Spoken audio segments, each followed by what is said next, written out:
దేవుని సేవకు వచ్చాను.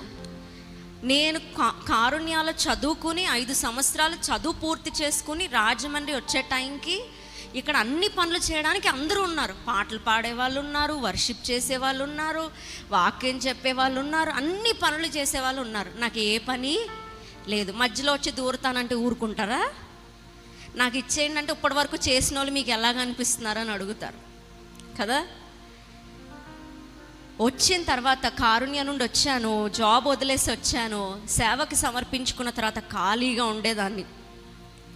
డాడీకి కూడా చెప్పేదాన్ని, నేను ఖాళీగా ఉన్నాను డాడీ, ఖాళీగా ఉన్నాను డాడీ. అది సేవకులకే ఆ బాధ తెలుస్తుంది.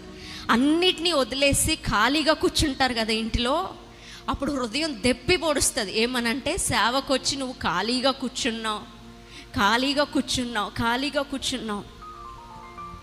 నా ఫ్రెండ్స్ అందరూ జాబ్ చేస్తూ ఉంటే నాకు అనిపించేది, ఏదైనా స్కూల్లో ప్రిన్సిపల్గా చేరదామా రాజమండ్రిలో ఉండి, ఎందుకు ఖాళీగా ఉండడం అనిపించేది. మళ్ళీ నాకు నేను దేవుని సేవే కదా నేను చెయ్యాలి, ఆ మాట నన్ను వెంటాడుతూ ఉంది. అందుకని చెప్పి సువార్త చేసేదాన్ని. ఈ ఇంటికి ఆ ఇంటికి వెళ్ళి వీధులు పెట్టుకుని రాసుకుని సువార్త చేసేదాన్ని. కరపత్రాలు ఇచ్చేదాన్ని.